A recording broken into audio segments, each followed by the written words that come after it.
반갑습니다. 네, 반갑습니다. 예. 오늘은 2025년 한 해 마지막 주일입니다. 지난 한 해 동안 정말 여러분 고생 많으셨습니다. 지난 주간에 제가 설교를 준비하면서 우리 성도님들 얼굴을 한 분 한 분 떠오르면서 이렇게 여러 가지 생각을 했습니다. 우리 성도님들 가운데는 지난 한 해 동안 평탄하게 걸어오신 분도 계시지만 일부의 분들은 참 많이 힘들고 어렵고 눈물을 참으며 보내신 분도 계시다라고 하는 것들이 많이 떠올랐습니다. 때로는 질병으로, 때로는 자녀의 문제로 밤잠을 설쳐가신 분도 있고요. 여러 가지 어려움의 문제 가운데 힘들어 하신 분도 분명히 계셨습니다. 그럼에도 불구하고 여기까지 여러분들이 오셨다라고 하는 것은 참 잘하셨고 고생하셨다라고 말씀드리고 싶습니다.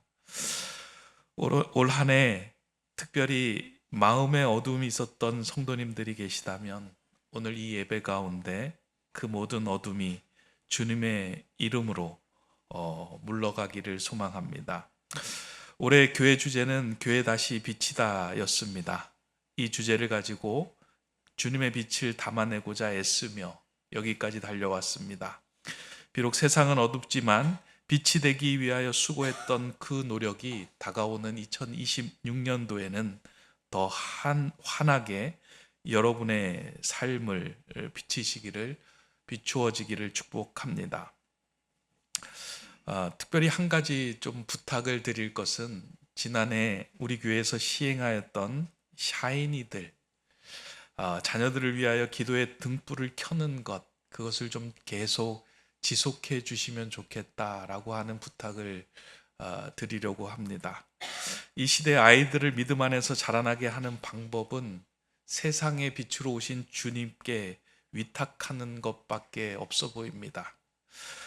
험한 시대에 생명의 빛인 예수님의 그 빛이 아이들의 심령을 주장할 때 우리 자녀들은 오늘 우리가 읽은 본문처럼 어둠 속에 앉을지라도 그곳에서 주저앉아 있지 않고 다시 일어설 수 있는 빛의 자녀가 될 것입니다. 여러분들 그 아이들의 이름, 손에 쥐고 있는 그 아이들의 이름이 분명히 있을 겁니다. 이제 한 해가 지나갔으니 끝나겠구나 라고 생각하지 마시고요. 그 아이의 이름을 붙들고 기도하면서 그 아이의 곁을 지켜주시기 바랍니다.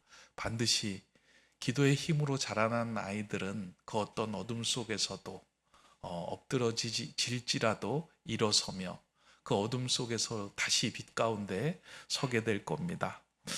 연말이 되면 이제 해마다 이때가 되면 그 대학 시험 결과가 나오잖아요. 그 대학 시험 결과를 보고 많이 이제 그 낙방한 친구들이 마음에 슬퍼하는 모습을 볼 때 참 공감이 될 때가 참 많이 있습니다. 마음이 짠해질 때가 있습니다. 저도 대학 시험에 낙방하여서 낙심하고 있었던 기억이 겹쳐져서 그 해마다 떠오릅니다. 당시에 그 패배감과 좌절감이 엄습해오고 자존감이 바닥까지 떨어졌을 때 그때 저에게 빛이 되어 주었던 것은 부모님의 기도였고 주변 어른들의 기도였습니다. 이불을 뒤집어 쓰고 방구석에 누워 있을 때 하나님의 선한 계획이 있을 거야. 괜찮아. 하나님의 선한 계획이 있을 거야. 라고 하는 그 음성이 저에게 빛이 되었고 또 일어설 수 있는 힘이 되었습니다. 그 이후로도 어려움이 올 때마다 저를 위해 기도해 주시는 분, 우리 교회 표현으로는 샤이니들이 있다는 생각에 참 마음이 든든해졌습니다. 그래서 제가 언젠가 목회를 하게 되면 우리 자녀들에게, 우리 교회 학교 아이들에게도 그렇게 기도하는 어른들을 꼭 연결해 주면 좋겠다라는 생각을 종종 하였습니다. 그러한 의미에서 우리 교회에서 만들어진 것이 샤이니입니다. 사랑하는 성도 여러분, 하나님께서 여러분에게 맡겨주신 그 아이 곁을 기도로 끝까지 지켜주시길 부탁드립니다. 기도로 자란 아이들은 반드시 주님 안에서 빛나는 인생이 되기 때문입니다. 오늘 우리가 읽은 본문으로 좀 들어가 보면 오늘 본문에서 등장하는 한 선지자, 그 인물도 기도로 자라난 아이처럼 보입니다. 오늘 본문에 등장하는 선지자의 이름이 미가인데, 이 미가가 아버지가 누구이고 어머니가 누구인지는 오늘 본문에 등장하지는 않습니다. 그리고 미가서를 읽어봐도 등장하지 않습니다. 그냥 모레셋 사람이다라고만 이야기합니다. 그럼에도 불구하고 이 사람이 기도로 성장했다라고 하는 것을 알 수 있는 부분이 있다면 그 이름 때문입니다. 미가라고 하는 이름은 누가 여호와와 같으랴라고 하는 질문형 이름입니다. 누가 하나님과 같겠습니까? 라고 하는 그 이름을 가진 인물이 바로 이 미가입니다. 미가의 부모님은 주님이 도우시고 함께 하시는 은혜를 경험하였던 것 같습니다.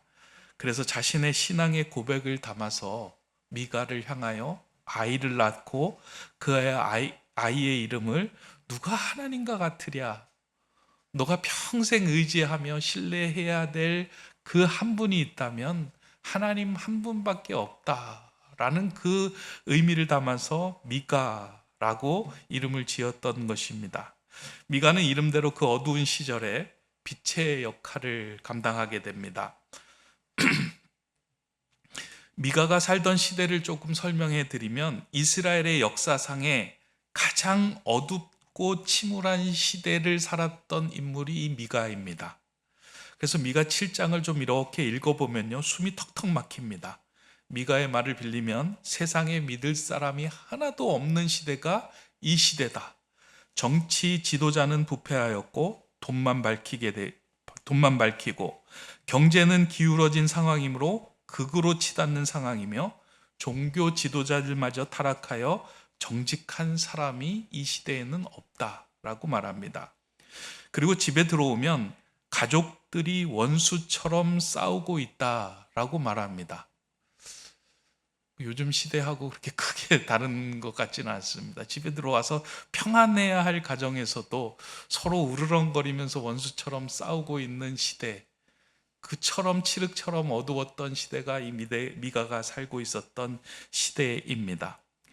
이렇게 모든 것이 꽉 막혀버린 상황 속에서 미가는 고개를 들어 위를 바라보게 됩니다.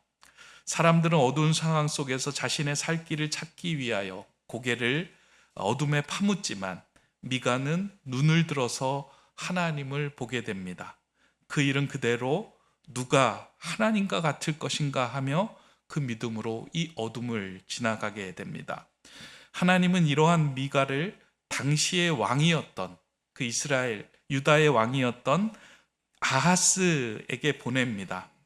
이때 어떤 일이 벌어졌냐면 그 당시에 가장 강력한 제국이었던 아수르가 그러니까 유다를 침공하면서 유다로 하여금 조공을 바치게 하고 여러 가지 어려움에 처하게 합니다. 이때 하나님께서 미가를 보내서 너가 그 강대국을 두려워하거나 그 강대국에 가서 굽신거리지 말고 오직 하나님만 의지해라. 그리고 하나님께 징조를 구하라 라고 하는 이야기 사인을 계속 보냅니다. 근데 아하스는 이 미가의 말을 듣지 않고 아하스 자체로 이 상황을 어떻게 타개할 것인가 라고 생각하고 결론을 내려서 그 아수르의 왕에게 찾아가서 조공을 바치고 뇌물을 바치고 굽신거립니다. 조금 더 살아보려고 애를 쓰지만 결국 그 아수르에게 덜미를 잡혀서 옴짝달싹 못하는 상황이 되어버립니다. 결국 나라도 왕도 그 어둠 속에서 길을 잃어버리게 됩니다. 그때 그 어둠의 한 복판에서 미가가 외친 선포의 메시지가 오늘 우리가 읽은 본문 7절, 8절의 말씀입니다. 우리 함께 한 번 더 읽어보도록 하겠습니다. 시작. 오직 나는 여호와를 우러러보며 나를 구원하시는 하나님을 바라보나니 나의 하나님이 나에게 귀를 기울이시리로다. 나의 대적이여 나로 말미암아 기뻐하지 말지어다. 나는 엎드러질지라도 일어날 것이요 어두운데 앉을지라도 여호와께서 나의 빛이 되실 것이미로다. 아멘. 이 구절이 여러분들한테 이렇게 마음에 새겨지는 구절이 되었으면 좋겠습니다. 그 가운데 저는 저의 마음을 사로잡았던 한 그 구절이 있다면 이 첫 번째 구절입니다. 오직 나는.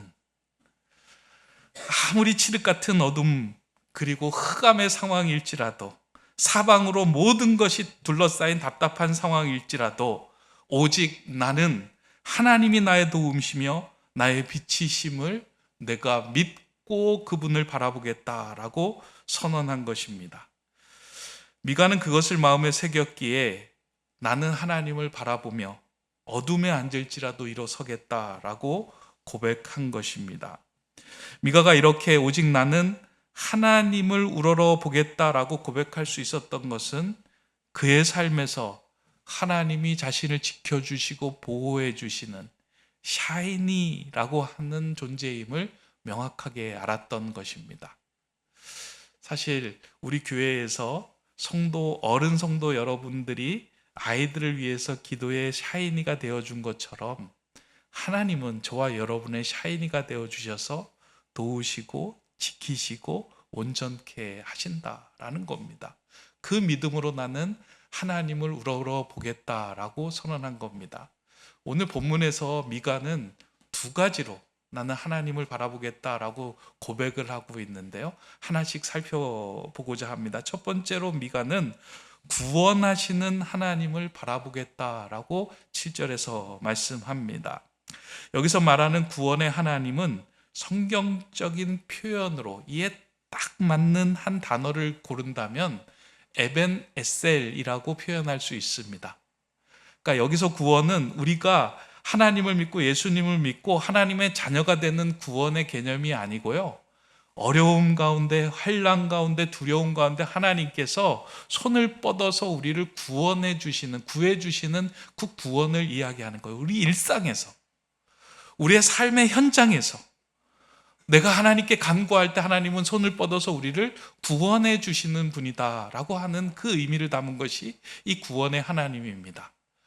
그 구원의 하나님을 경험한 사무엘이라고 하는 인물이 블레셋이라고 하는 나라가 쳐들어왔을 때 그들 속에서 하나님께서 이스라엘을 지키시고 구원해 주실 때 세웠던 기념비적인 돌이 에벤 에셀입니다.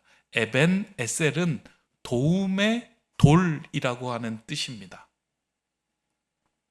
다 아시겠지만 사무엘상 7장에 보면 이야기가 나오죠. 이스라엘 백성들이 하나님을 향하여 그 등을 지고 돌아섰을 때 어떻게 하나님과의 관계를 온전히 만들어갈 수 있을까? 사무엘이 하나의 결단을 내립니다. 너희들 하던 일 다 내려놓고 미스바라고 하는 광장으로 모여라.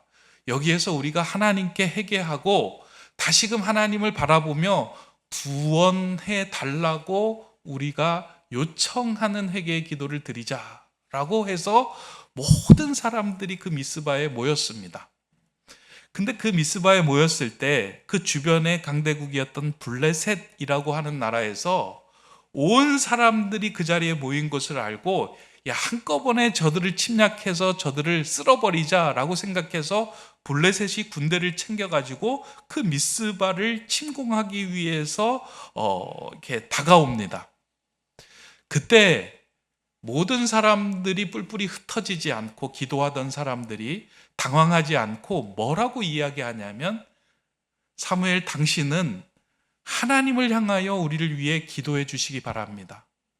하나님께서 이 상황에서 우리를 구원해 주시는 그 은혜를 우리가 받기를 소망합니다. 하나님을 위해 기도해 주십시오. 사무엘이 그 사람들의 마음을 모아서 그 자리에서 하나님을 붙들고 기도합니다.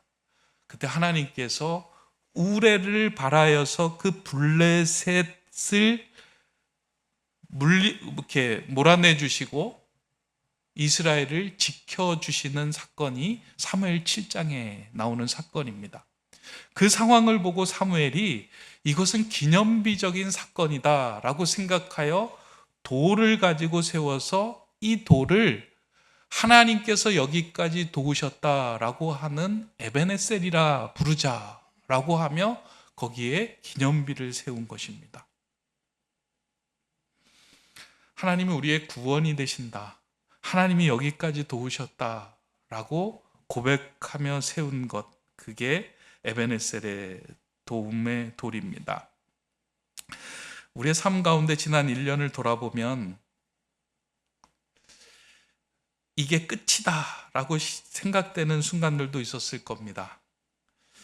아니, 지금도 그러한 상황에 있으신 분이 분명히 있을 겁니다. 도저히 나아지지 않는 상황 때문에 마음이 답답하신 분도 있을 겁니다. 그리고 앞으로 무엇을 바라보며 이 어려운 상황을 타개하며 나가야 될 것인가, 그 빛이 보이지 않는 분도 계실 겁니다. 그런데 여러분, 한 가지 기억하셔야 되는 것은 지금 우리는 모두 하나님 앞에 나와 이렇게 예배하고 있다라고 하는 이 사실입니다. 하나님께서 여기까지 도우셔서 우리가 이 자리에서 하나님을 예배하며 앉아있을 수 있게 되었다라고 하는 겁니다. 그 하나님께서 여러분의 어떤 상황이든지 도우셔서 또 한 해를 살게 하실 것입니다. 하나님이 우리의 샤이니가 되어주시고 예수님이 우리 곁에서 중보해 주심으로 인하여 우리는 또 한 해를 살아갈 것입니다. 우리의 샤이니 되시는 예수님, 그분을 붙들고 우리의 삶 속에서 우리는 올 한 해도 여기에 하나님이 여기까지 도우셨습니다 고백하는 그 에베네셀의 도를 세우면 됩니다. 하나님은 사무엘상에서 그리고 미가서에서만 존재하고 돕고 구원해 주시는 과거의 하나님이 아닙니다. 오늘도 우리가 하나님을 향하여 손을 들고 하나님, 우리를 구원하여 주시옵소서라고 외칠 때 하나님은 귀를 기울이시고 우리를 구원해 주시겠다라고 약속합니다. 그 하나님을 붙들고 우리가 그 어떤 어둠에 있더라도 낙심하지 마시고 한 걸음 내디디시기 바랍니다. 여기까지 도우신 하나님께서 앞으로도 저와 여러분을 도우실 겁니다. 오늘 이 예배 자리가 여러분만의 다시 한번 하나님 여기까지 도우셨습니다 간증하고 고백하는 에베네셀의 그 기념비를 세우는 자리가 되기를 바랍니다.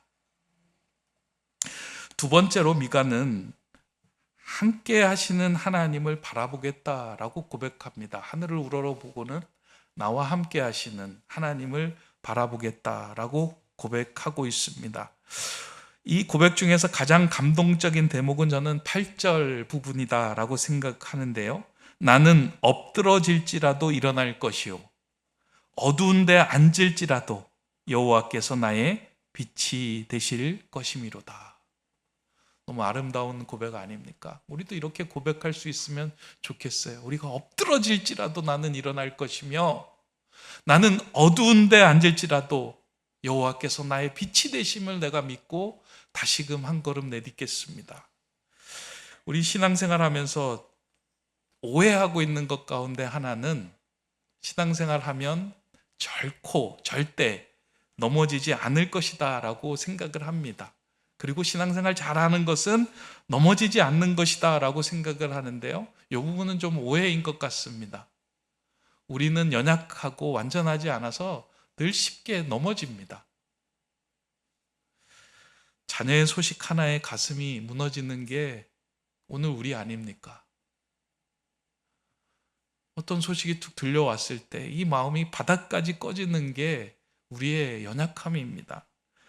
건강검진 하나의 다리가 풀리는 것이 우리의 모습입니다. 실상입니다. 제 유혹 앞에서 처참히 엎드러지기도 합니다.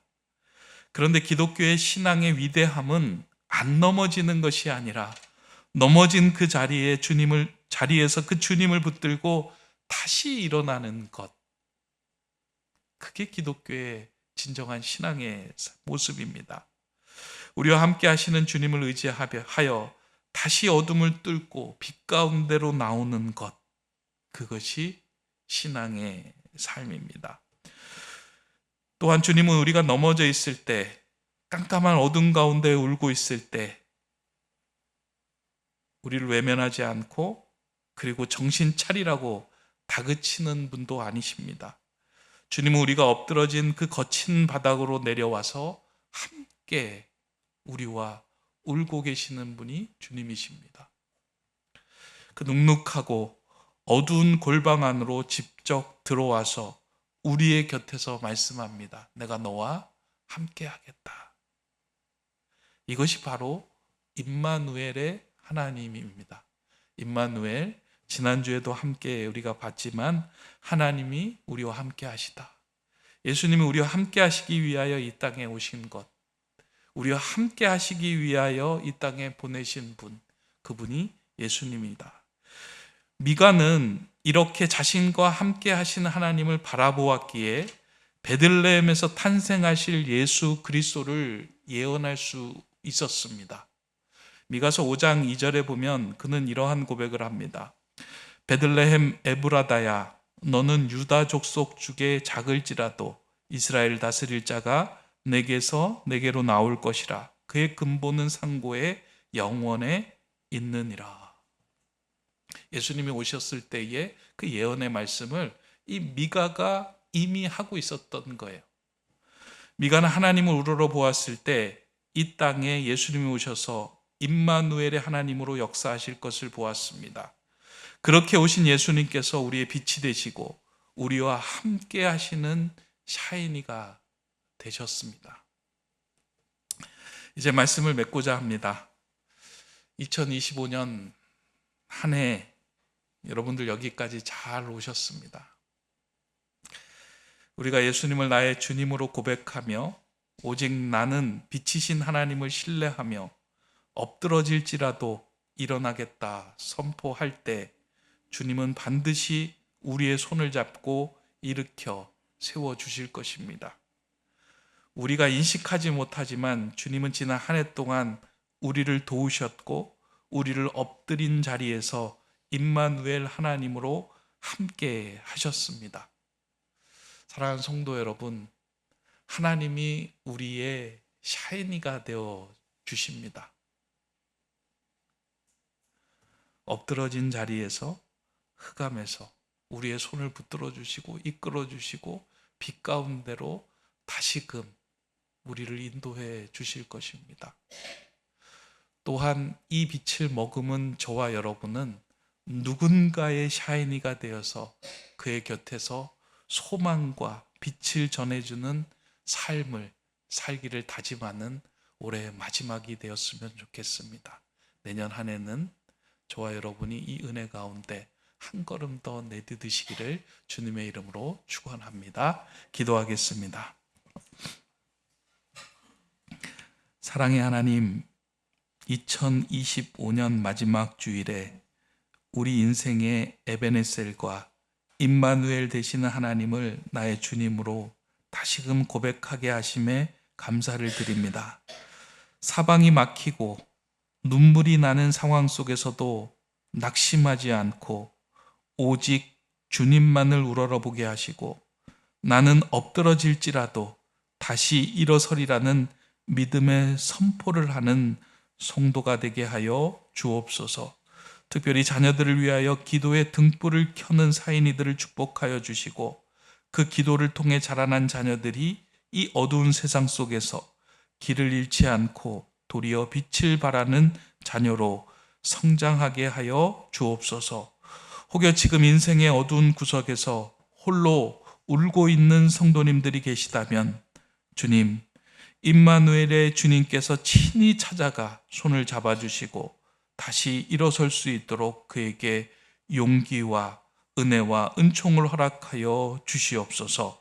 우리의 영원한 빛이자 샤인이 되시는 예수 그리스도의 이름으로 기도드립니다. 아멘.